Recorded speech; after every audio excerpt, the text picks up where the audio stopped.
Welcome to Magical Tales from the Slytherin Common Room. Today we are going to continue reading Greenlight by Serene Musafir. We are on Chapter 2, so let's get started.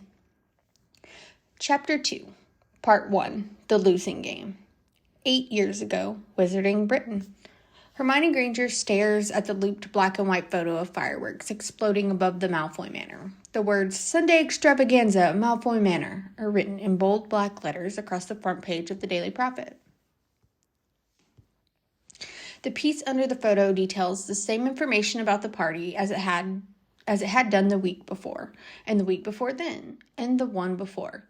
Still, regardless of reading the same thing every week, Hermione drinks in the words. Her fingers fidget with the corner of the paper, sliding back and forth across the edge as her eyes jump across the paper.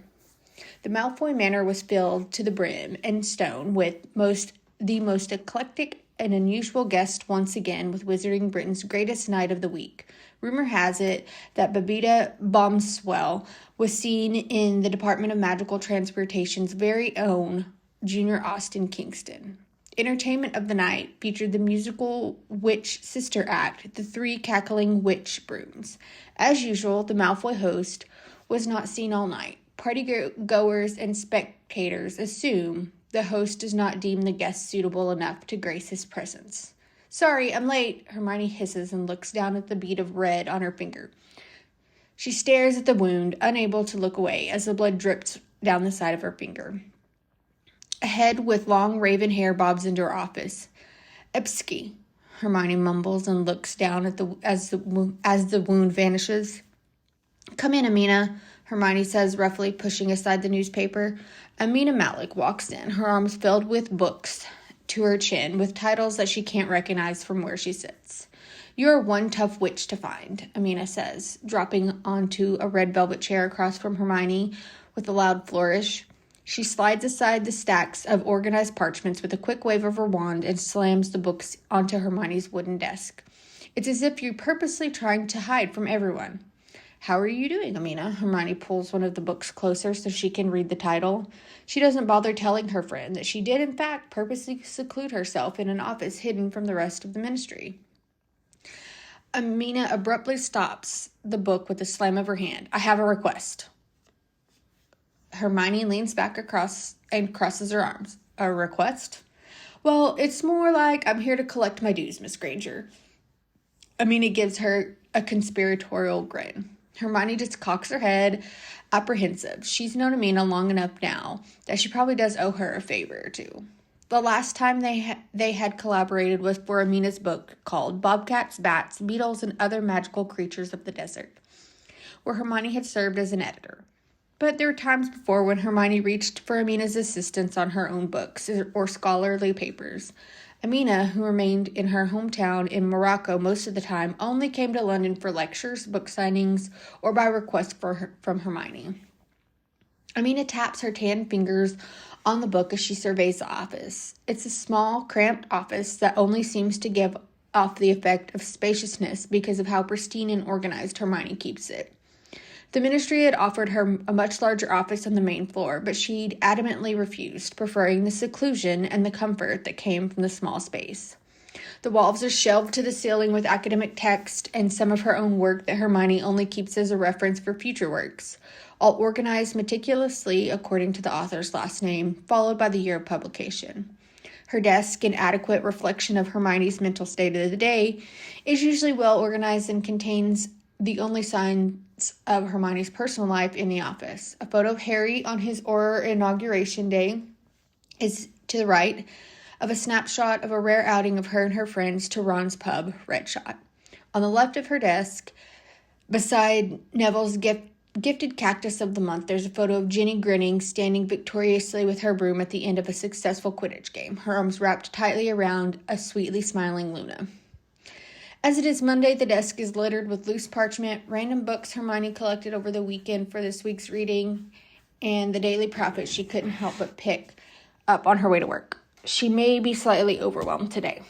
Amina's eyes snap back to Hermione, her green eyes twinkling. She says, We're looking for Kahif al-Noor, Hermione.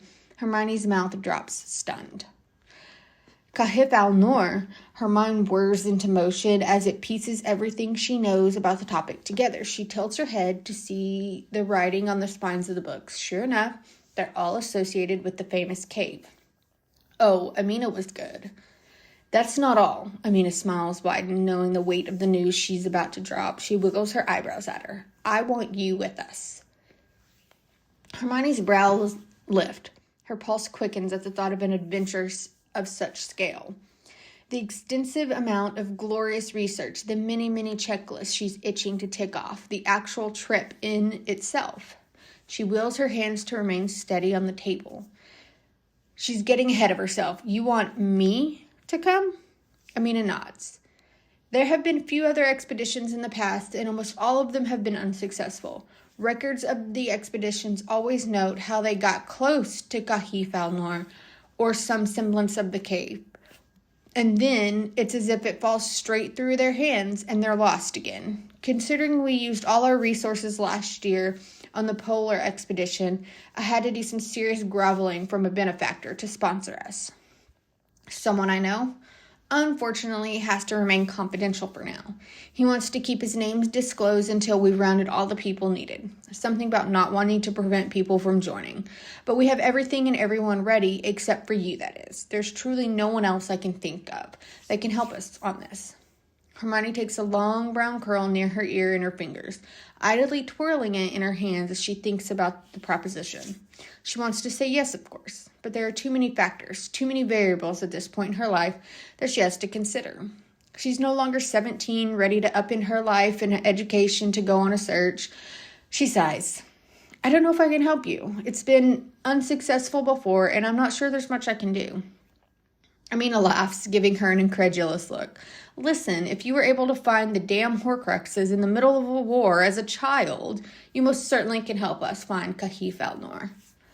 Hermione flinches at the memories. They rarely ever talk about the war. Amina hadn't been there during the war, having spent most of her time in Germany for her own studies. But she had family in London during those years, so she's aware of what happened and what Hermione had been doing then. They've never discussed any of the details, and she's thankful for having at least one solid friendship that isn't tainted with memories of the war. That wasn't just me, Amina. It was a group effort. Amina's face softens, and she reaches out to grab Hermione's hand, and she squeezes it once. Let's not kid ourselves. Those two would not have been able to do anything without you. Hermione removes her hand, shifting awkwardly in her seat. Her eyes catch the fireworks and the manor again. Amina continues. We've managed to get Safia al-Jabbar's diary. According to her entries, it's assumed to be the most accurate account of someone who may have actually seen the cave. Hermione, this is huge. Hermione bites her lip. She's tempted to agree now and leave tomorrow. The Kahif al-Noor, or the Cave of Light, was a myth of the desert, known as the cave that opens to a secret oasis that enables its fighters to achieve enlightenment. The Kahif al-Noor was assumed to be as real as magic itself. Although the significance of the cave is not rooted in particular culture or region, it was referred to a few times in texts of the Library of Alexandria in the philosophical context of holiness. Originally most popular in Muggle history centuries ago, travelers and seekers of enlightenment would travel from across the world all. But as most legends went, every effort made had resulted in nothing. And over the last few centuries, expeditions decreased with futile attempts at finding the Kahif al-Noor. It was long forgotten now, lost in history as most myths were eventually. She was sure the cave wasn't common knowledge to most wizards and muggles. The only reason why Hermione knew herself was that she'd stumbled across its mention during a research project on mythological and ancient ruins. But if it's true, and Amina somehow managed to, under all improbable causes, get a hold of a diary of someone who claimed to have seen the cave, it changes everything. Hermione hasn't heard of Safia al-Jabbar, but she did in fact find the cave. Then there's a possibility that they might just find it again. It was a small chance, but a chance nevertheless. I don't know how you managed to get a hold of the diary. Hermione rearranges the loose parchment on her desk as a way to do something with her hands. She gestures to her teapot as an offer, and Amina shakes her head no. I was originally doing research for a project of mine on North African dragon breeds when I somehow found a copy of Sophia's expedition reports. One thing led to another, and I ended up diving into expedition reports where her name was mentioned a few more times. I had to pull in some serious strings and favors to acquire a copy and license to go ahead. One of the requirements of the expedition is that once the cave has been found, it will be turned into an International Wizarding Preservation Society in conjunction with the Muggle counterpart as a World Heritage Site. Besides, there are some advantages to being Amina Malik. I am, after all, a prominent and reputable historian and archaeologist of the Wizarding North Africa. Hermione smiles in agreement, wins the expedition. Amina grins again and leans back in her chair, letting go of the book. Hermione grabs it and flips open the cover to dig into the pages. We leave next week. It'll be for a month or so at least. Hermione deflates immediately. She forces herself to slowly close the book and pry her fingers away. Oh, that's really fast, Amina. I'd have to talk to John and arrange something with the ministry about my work. I don't know what can happen on such short notice. If I recall correctly, there was an international media piece on Wizarding Britain's Golden Girl that I had redacted for said Golden Girl, who also happens to be sitting in this room. Hermione sighs and picks at a stain left behind when she clumsily spilled over her tea. So that was the favor Amina could come to collect. Amina, I'm really thankful for that. Don't say no just yet, please. Amina cuts in, reaching for Hermione's hand again. Think about it. A month or so with people you don't know, delving into history, all expenses paid. It's a dream come true, I think, for many people. And especially for someone like you. We talked about this, remember? Going on a trip together, co-authoring a research paper. I'm here for another few days. Just give me your response before I leave, okay? I'll wait for you. Hermione nods. Amina gathers her stuff and stands up to leave, not even glancing at the books she's leaving behind for Hermione to peruse. Fascinating man, isn't he? She follows Amina's eyes to the front page of the Prophet, where the looped fireworks continue to explode behind the manor. Yes, she says quietly, he is. Hermione taps her foot impatiently against the vomit green carpeted floor and tugs the skin around her thumb with her index finger. The receptionist at the desk peeks up at her again, and Hermione twists herself in another direction to make herself disappear under the witch's scrutiny. She's been waiting for the last hour, and the receptionist failed at discreetly staring at her the entire time. Hermione's in such a bad mood, her stomach rumbling with hunger because of the lunch she'd missed to be here, that she has half a mind to get up and yell at her with some choice words. She scratches her brows restlessly and squirms in her seat. Miss Granger? Hermione snaps her head up to see John's secretary, Henrietta Greenston. The tall, slim, blonde witch taps her own foot impatiently, waiting for her. Mr. Archibald is ready to see you. Hermione swallows her annoyed sigh and snatches her bag. I've been waiting for an hour, Henrietta. Henrietta doesn't look back, and she leads her down the glassed hallway. The clicks of her pointed heels echoed around Hermione, and she finds herself feeling envious of the witch's elegant height. John's only 2 inches taller than Hermione, and upon his request, she no longer wears shoes with heels over an inch tall. She never owned heels greater than 2 inches anyway, so John's request, luckily, didn't require a complete overhaul of her shoe closet. But she does find herself stalking around her own office, feeling powerful in the extra height. Hermione looks away from Henrietta and just as quickly averts her eyes when she catches a few looks from coworkers through the glass walls of their offices. A man holding a file passes them, nodding at Henrietta and staring intently at Hermione. I truly apologize for that, Miss Granger, Henrietta says curtly, sounding very much not apologetic. Mr. Archibald has been very busy this morning, with the campaign now running in full force. As you know, there's an interview with the Daily Prophet in a couple of weeks we've been preparing for. Hermione doesn't respond. She's now transfixed by Henrietta's yellow ponytail bobbing gracefully across her shoulders as she walks. She tries to flatten her own curls behind her ear. She knows there's no use in the attempt. She finds herself still tugging at her hair. It's rained this morning, and the humidity had ruined whatever effort she had put in to tackle the mess that was what she called her hair. She sighs when a curl springs from behind her ear and back into her face. Henrietta knocks on the glass door of John's office. She pauses, turning to look down at Hermione. Hermione gives an awkward, polite smile, shifting on her feet. She feels as though she's back at Hogwarts and she's being called into Dumbledore's office for something stupid she's done once again with Harry and Ron. Before Henrietta can return the smile, a low, muffled voice on the other side of the door calls them in. "Miss Granger for you, John," Henrietta says, walking in promptly. Hermione follows in and glances around the room. The room is occupied with 2 other women, both of whom are crowding around the glass table that John Archibald stood behind.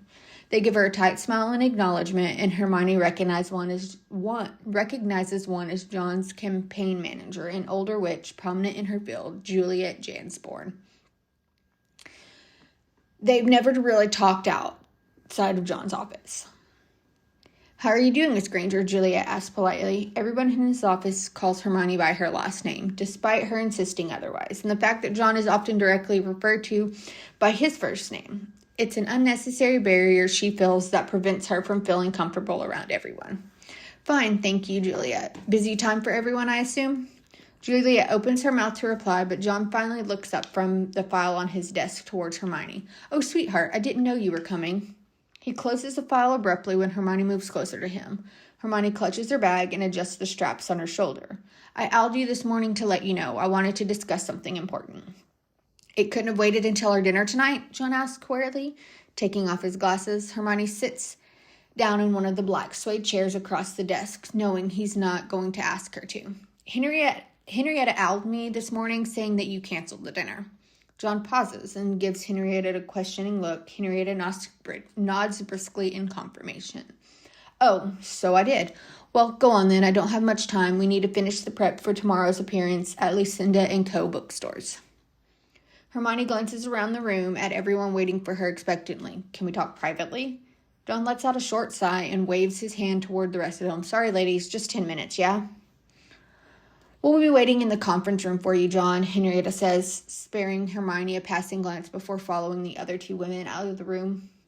She doesn't miss the irritated looks thrown her way before the door closes shut behind them. Hermione bites the inside of her lower lip tentatively.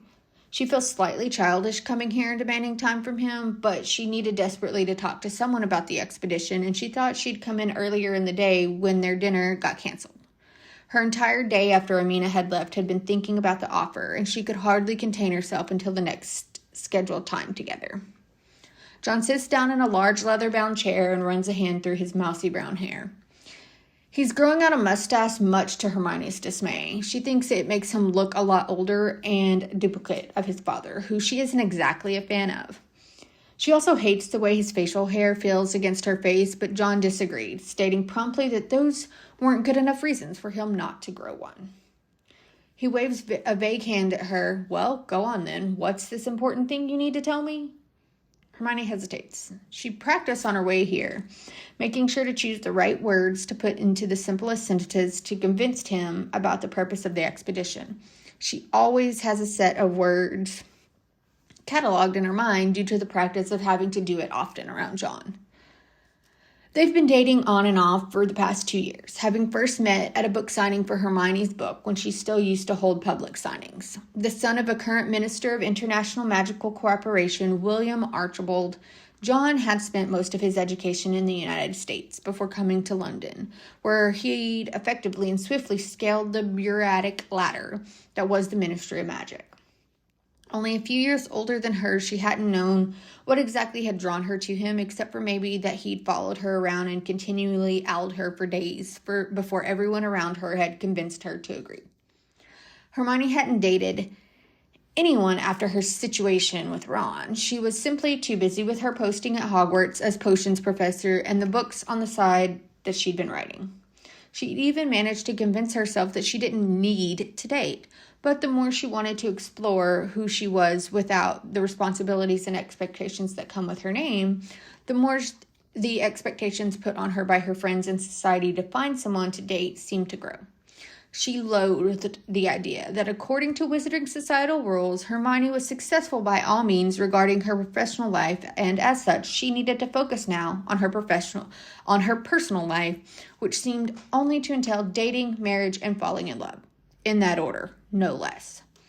She couldn't comprehend that she was effectively reduced to her golden girl status and redirected to finding someone to love when all she truly wanted was to be so much more than who she was then and now. But the desire to be more than the Golden Girl only seemed to weigh her into nothingness. She spent her nights in an empty room. She found that the vastness and endlessness that the vastness and endlessness that came with being on her own only seemed to work if she never truly felt the emptiness that came with being by herself at all times. And the truth was, Hermione was utterly and completely alone. She had agreed to John's persistence, thinking that the natural process of dating required her to accept whoever wanted to give her a chance in the first place. Merlin knew she didn't have much chance of seeking anyone herself. They dated for a few months before Hermione had asked for a break, feeling overwhelmed by her professional commitments and the fact that her body seemed to be breaking down under it all. She also admitted that the two hadn't been working in a way that Hermione had assumed dating should have worked. There were times when she'd be with John and she felt a familiar sense of claustrophobia and a disconnect from herself that she used to get around Ron. John had agreed with her decision, being busy with his own professional goals, and she hadn't seen him in months. She hadn't seen him in months, where she ended up quitting her posting at Hogwarts and focusing instead on herself. She thought maybe she just wasn't meant for dating and had accepted that going through the entire process was probably not going to happen. Love was a carousel she longed to try. The yearning for the experience only strengthened when she thought about her own parents' aching love. She just never seemed to get a turn of her own. It wasn't until when she accepted the position to work on and off for the ministry as an on-site research specialist while simultaneously publishing 3 academic books that John became a persistent pursuer once again. This time around, he was running for the position of senior undersecretary to the Minister of Magic. "It's meant to be," he said when he met her outside her office at the ministry one day. His eyes glazed over as he looked past her shoulder and at the ministry building. You're Hermione Granger, the Golden Girl, and I'm the youngest wizard ever running for his senior undersecretary position. It was expected, he insisted, and so Hermione, feeling alone once more as she watched her best friends fall in love and agreed to give it another shot. But now, months later, she felt they had done less of the dating part, and more focusing on John's campaign, which would have been fine for Hermione if it had meant she was dragged into the process as well. She takes a deep breath and tells him about Amina and the expedition. When she finishes, John unsurprisingly frowns. He crosses his arms across his chest and stares at her with his beady dark eyes. "No."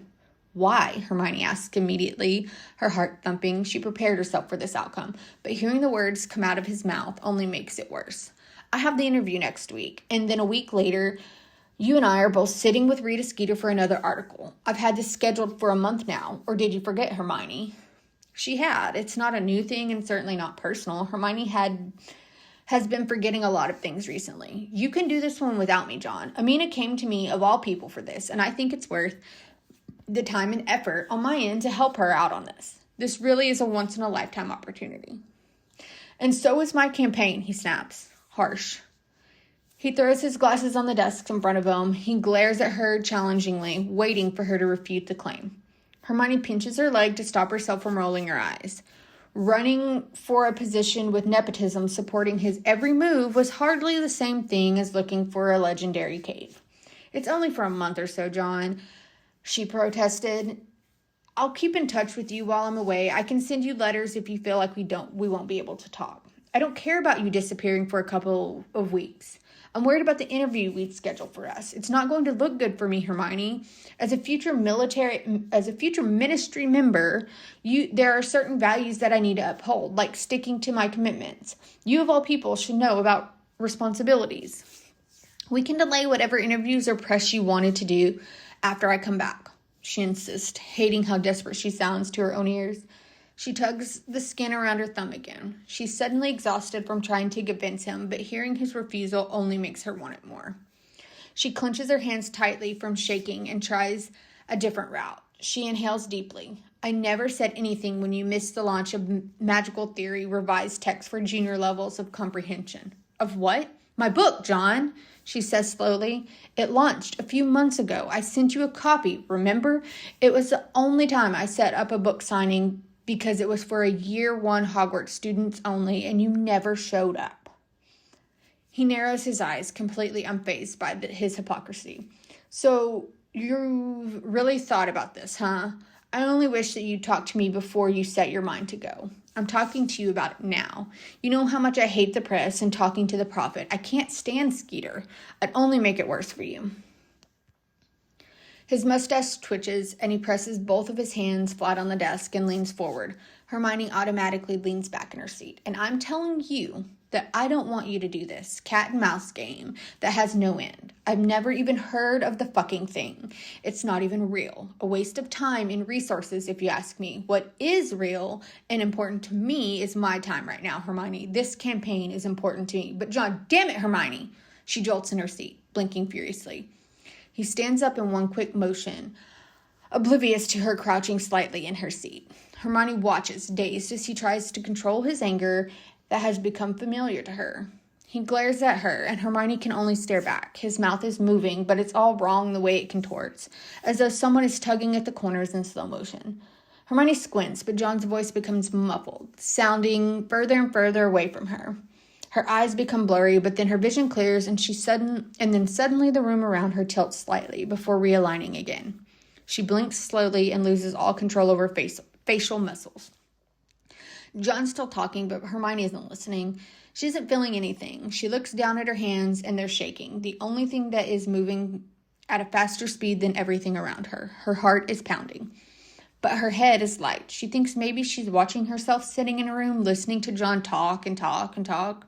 What is he saying? But then she blinks, and all sound, color rush back around and in. She inhales sharply. Listen, I don't have time for this right now. Frankly, it's incredibly unfair that you'd throw something like this in the middle of my work.